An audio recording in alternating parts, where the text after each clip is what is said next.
Alright, shalom, shalom. Before I begin, I'm going to start off first. I'm going to give it all praises, honor, and glory unto Yahweh, Bahawah Shem, Yahweh Shah, Bahawah Shem Kakwadash. I'm going to give double honors to my teachers, the head elders, and apostles of Great Millstone. And I want to say peace, blessings, and salutations unto the hopeful elect. And the title of this lesson, alright, is going to be titled, We're Ready to Get out of this place, man, or we're ready to leave America. Right, also known as Babylon. What we also know through the scriptures is Babylon the Great. And we're ready to get out this goddamn wicked ass kingdom, man.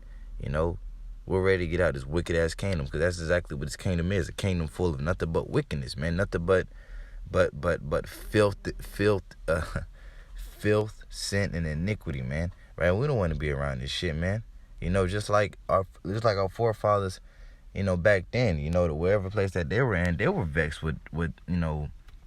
They were vexed at whatever place that they were in. As scriptures say, how our forefather Lot, he was vexed with the filthy conversations of the wicked. Let's get that, man, because that's what we are. We're vexed with these people's filthy. We're vexed with these people's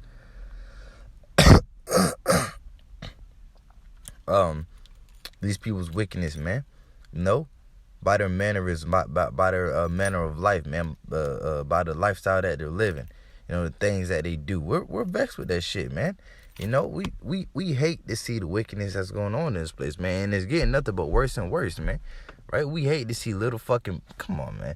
We hate to see little boys turn into little girls, man. We don't want to see that shit, man. Nobody want to see that fucking shit, bro. You know? So that's what I mean, man. We're vexed with these people's conversation, man. Right? And when I say conversation, I mean their manner of lives. You know? We don't want to be around these wicked-ass people. And we're asking Heavenly Father, how much longer do we got to put up with this shit, man? You know? How much longer do we got to deal with these people, man? How much longer do we got to, you know, be around these people, man? Right? Because, again, we don't want to be around these people, man. These people are wicked as hell, man. They vex us, man. They vex our soul from day to day. You know, and only a wicked ass individual want to be around people like this, man. You know, only a wicked ass individual want to be around people like this. You know, righteous people. If you got a righteous soul, if you have a righteous spirit, if you have a righteous spirit, then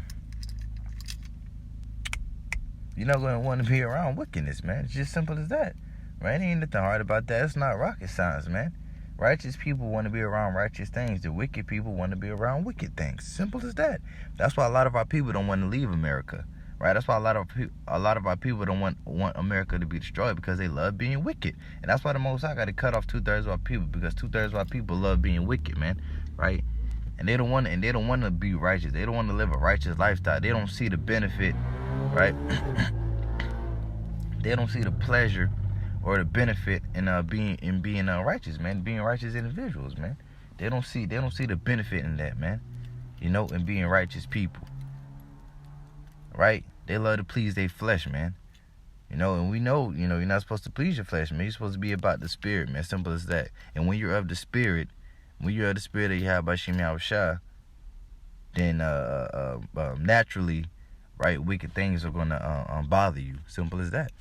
But let me go straight to the let me quit rambling. This is 2 Peter 2, and I start at verse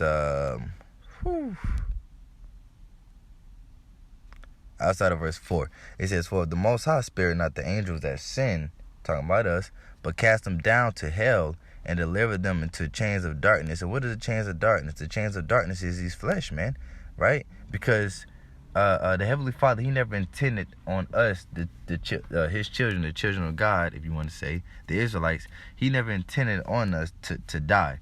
You know, he never intended on us to, basically, we were meant to live forever. Simple as that. We were meant to be immortal, right? Because before we were called the Israelites, we were called the children of the Most High. We were called the children of God. Right, so the Heavenly Father didn't intend on us to die. You know, he intended on us to be immortal, man. But, you know, the fact that we went off through Eve, let me add that, through Eve, you know, the fact that we went that, you know, that marked our to word I'm looking for, man. That marked our downfall, basically. Right? And because we went off since then, we was cast into these chains of darkness, man. These mortal bodies, man. So now we die like men. Now we go through infirmities like men. We get sicknesses, illnesses, and we wasn't meant to get those things, from the beginning. The Heavenly Father never intended on us to live like this, to have these mortal bodies, man, right? And to deal, with the things of the flesh, man. Again, like sickness, illness, we were intended to be immortal, all right, and not go through those things, man. But the fact that we went off, through Eve, it had us cast off into these chains of darkness, man. Again, these mortal bodies, all right? It says, and delivered them into chains of darkness to be reserved unto judgment, and spared not the old world, but saved Noah, the eighth person, a preacher of righteousness, bringing in the flood upon the world of the ungodly. Yep, and that's what the Heavenly Father's about to do this time, man. Right? He's going to bring in a flood upon the world of the ungodly. Right? And what is the flood this time? This time is not going to be a flood of water. This time it's going to be a flood of fire, man. It's going to be a flood of fire. All right? Yeah, bringing in the flood upon the world of the ungodly. And yeah, the Heavenly Father's about to bring, again, a nuclear flood, a nuclear flood to the world of the ungodly, man. All right, this current world. All right, more and you got more ungodly people out there than godly people. You got more wicked people out there than the righteous people. That's why only a small amount of people are gonna be saved from this destruction, man. Only a small amount of people are going to be saved from this destruction, all right? Verse 6, it says, and turning the cities of Sodom and Gomorrah into ashes, condemned them with an overthrow, making them an example unto those that should live ungodly. And an example is an example, right? So the Heavenly Father made Sodom and Gomorrah an example to the people that want to walk after that same type of living, man. That same way of living. And well, behold, look at America, bro. Look at America. It's obvious that Esau Edom didn't learn. It's obvious that Esau Edom didn't learn anything from the account of Sodom and Gomorrah, right? Because this man turned right back around and basically modeled his kingdom right after Sodom and Gomorrah, man. Right, amongst many other kingdoms from back then, like the Roman Empire, the Greek Empire. But that's why this place is known as spiritually Sodom and Egypt. This place models itself after Sodom and Gomorrah, man. Matter of fact, this place is worse than Sodom and Gomorrah. And the people nowadays, man, they're living the same lifestyle as the people of Sodom and Gomorrah back then, man. What were the people of Sodom and Gomorrah doing? Where they were committing sodomy. That's exactly what they were doing, man, committing sodomy. And I don't want to get into details, but just look up what sodomy is, man. Right? Wanting to be moles and transformers and whatnot. Talking about in this kingdom, man. Y'all, they want to be moles and transformers and, you know what I'm saying, man? And dykes and shit, man. Come on, man. Verse 7, man, says, and delivered just Lot, vexed with the filthy conversation of the wicked. And when you look at the word conversation, right, it means basically their manner of lives. So Lot was vexed with the lifestyle these people were living, man. And that's the same spirit that we're in, man. We're vexed with the lifestyle these people are living, man. Right? Yeah, we can't do nothing about it, man. Right? But that's why we praying to Yahweh Shema Shah to do something about it, man. Because we can't do nothing about it, man. But Yahweh Shema Shah is going to do something about it. That's why we looking for and hastening to that day. Matter of fact,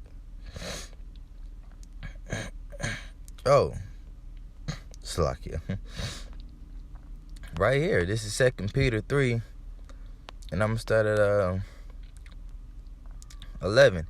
It says, seeing then that all these things shall be dissolved, what manner of persons ought ye to be in all holy conversation and godliness? What manner of persons ought ye to be in all holy conversation and godliness? All right, meaning what should your manner of life be? Right? We know we know what these people's manner of life is, man. That's why we're vexed by it, right? Because their manner of life is sinning after wickedness, man, right? But how should you be conducting yourself, man? If you say you believe upon Yahweh Shem Yahushua, if you say you a man of God, quote unquote, you a man of God, what should your mannerisms be, man? Your mannerisms should be patterned after this book right here, man. After the holy scriptures, after these scriptures, man, right? After the ancient man of old, like people like what we're just reading about Lot, that's how you should be conducting yourself, after the mannerisms of Lot, Noah, Moses, Yahweh Shah, that's how you should be modeling yourselves after, man. Or that's the mannerisms. That's the who you should be modeling yourself after, man.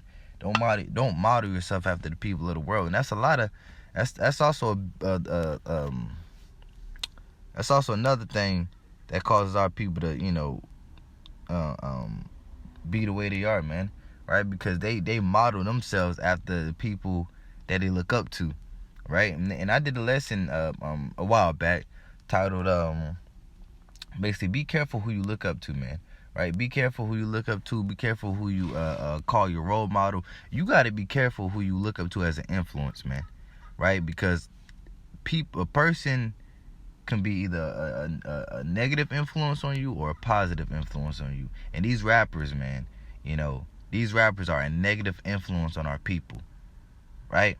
That's why our people shouldn't be influenced by these rappers, man. That's why, your average 2/3 Jake out there, man, he shouldn't be influenced by niggas like NBA Youngboy or Lil Durk and shit like that, man. These niggas don't care about you, man. These niggas, they're forwarding Esau's agenda, man. These niggas don't care about you, The people that our people should model themselves after is the prophets, man. The men that are out on the highways and byways telling you that you the most important people upon the face of the earth, and to stop living this type of lifestyle, man. But no, what did these rappers tell you? These rappers tell you, oh, I got a $100,000 chain, right? You want to have $100,000 chain? Will be just like me. And our people, they so ignorant, man. Our people are so damn ignorant. All right, and they're so easily influenced, right? That they're so easily influenced, man. That they'll take hold of that, man. They'll take hold of what these rappers will say, man. Right? Because they're easily influenced, right? And they don't know no better, man. Right? They don't know no better. Because our people not the ones who they do look up as leaders, they're not teaching them right. That's why the scriptures say, for the leaders of this people cause them to err. Right? Whoever Jake look up to as a role model is his leader. Whoever Jake look up to as an influence, whoever Jake tries to model or pattern himself after is his leader. And again, a lot of people, they look up to these rappers as leaders, man. And our people are these rappers, these athletes, they're leading our people the wrong way, man. Right? You gotta understand, these celebrities, they work for Esau Edom. Simple as that. They work for Esau Edom. So they're pushing forth Esau Edom's agenda to keep the so-called to keep the Israelites down, man. I was gonna say to keep the so-called Negroes, Latinos, and Native Americans, but to sum it all up, to keep the Israelites down, right? Mentally, to keep the Israelites mentally down, so that we don't know who we are as a people, man, right? And that he can keep ruling longer, because that's why you see this kingdom going down right now, because the Israelites are waking up to who they are as a people. That's why this kingdom is falling, man, because the Israelites are waking up. Come on, man, think about it. Again, 2 Peter 3, verse 12. Now, this is the point right here, man. It says, looking forward and hastening to the coming of the day of the Most High, wherein the heavens being on fire shall be dissolved, and the elements shall melt with fervent heat. Right? But that's the point, man. We're supposed to be looking for and hastening to the coming of the day of Yahweh Shem Yahushua. Right? And when you hasten something, you you basically, I don't want to use the word rush it, but you're looking forward to it, man. You're like damn, man, I can't wait for this day to happen. You're hastening for it. It's like the weekend. Now let's say you gotta work all week. Let's say you work Monday through Friday, man. You hastening for the weekend to come so you don't gotta work. So you ain't gotta work, man. So you can just chill, man. You're waiting for the weekend to come. Let's say when you was younger and you used to have to go to school. You went to school from Monday to Friday. You was hastening for the weekend, man, right? Because you was ready to be at home and just, not go to school, So we look for and hastening to the coming of the day. How about Shem Shah, man? Right? We're in the heavens being on fire. So that's why we're ready for that day, man. Right? We're all hell's gonna break loose. Right? Because again, we're tired of being in this kingdom, man. We're tired. It ain't even just being around these wicked ass people, man. It's just the shit that we got to deal with in our everyday to day life, man. The fact that we got to wake up at 3, 4, 5, 6, 7 a.m. in the fucking morning just to go to a place that we really don't want to be, right? But we got to be there in order to provide for ourselves and our families. Certain brothers out there may have families. You got to go to work, to provide for you and your family. You know what I'm saying? That's slavery, man. We're still in slavery, and our people don't understand that. Our people think just because they could go to fucking McDonald's and get them a fucking Big Mac, right, that they're free. And they're not free. You're not free. Just because you can go to a fast food restaurant and put some poison in your fucking body, or because you could go to Foot Locker and buy you the next pair, the newest pair of J's, man. That's not freedom, man. Right? You still in captivity. But this time it's mental, and that's the worst type of captivity there ever is, man. Mental captivity, mental bondage, man. Right? Mental bondage. Tell you, man. So that's why I'm ready to get the hell up out of this kingdom, man. Because ultimately we're ready for that rest, man. We're ready to get the hell away from these people, right? We're ready for 2/3 of our people to finally be righteous. And we're ready for that rest, man. And this is the rest that comes at the house of Israel, man. This is the book of Revelation 21 and verse 1. It says, "And I saw a new heaven and a new earth, for the first heaven and the first earth were passed away, and there was no more sea." We read, matter of fact, I don't think we read it, but I ain't gonna go back and read it. But when you go back and read 2 Peter 3, we didn't read it.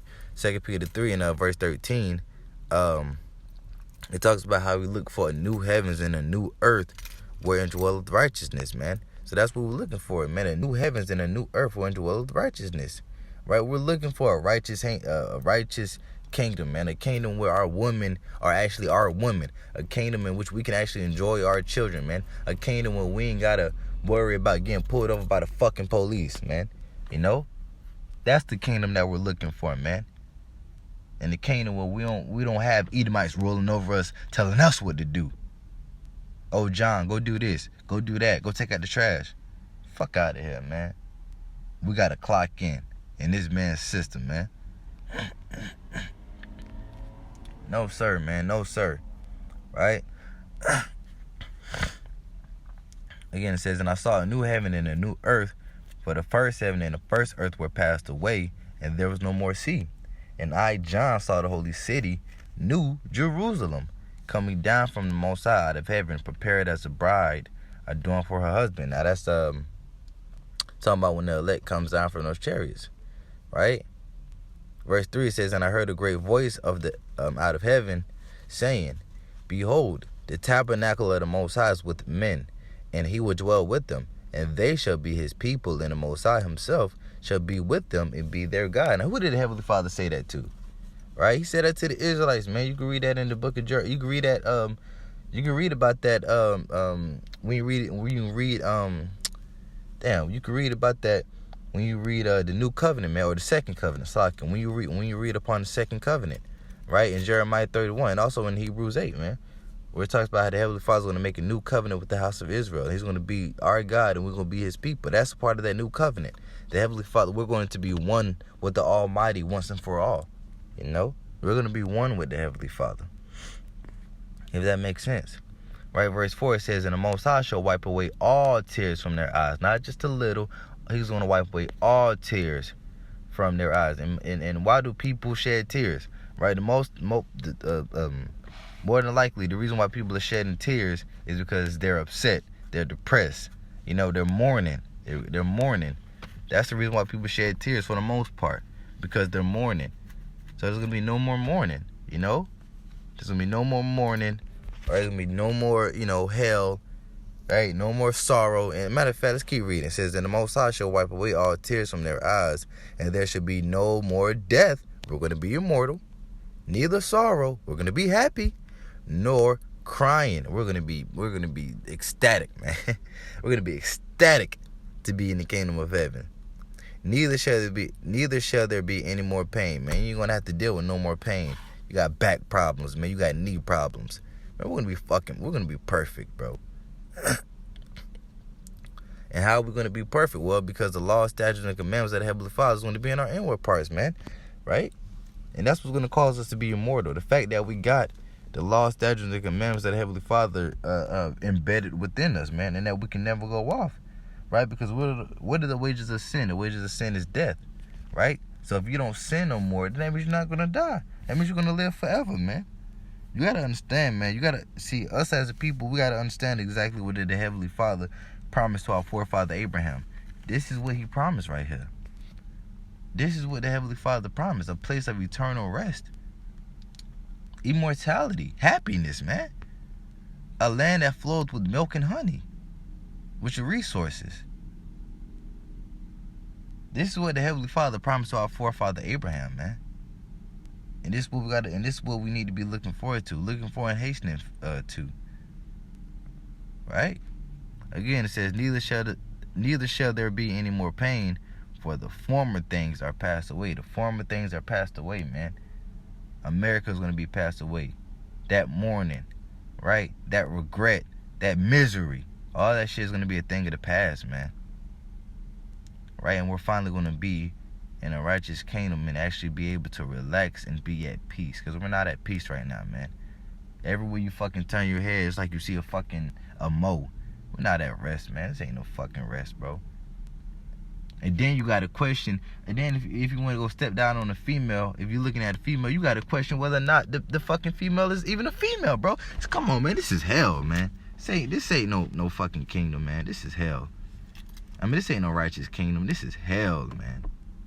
But our people, and it's crazy that our people can't see it that way, man. But that's why 2/3 of our people will be cut off and die, man. Just simple as that, man. No.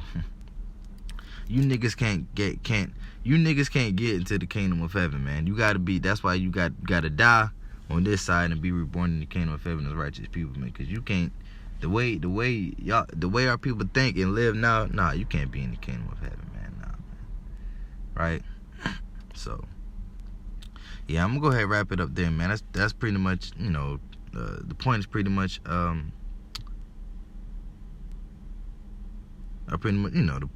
point is there, right? The point has been made, all right? So we're looking to get the hell up out this kingdom, man. We're looking for and hastening for this rest, this eternal rest, man, eternal glory, all right? So with that, I'm gonna give all praises, honor, and glory unto Yahweh, Bahawah Shem, Yahweh Shah, Bahawah Shem Rakakwadash.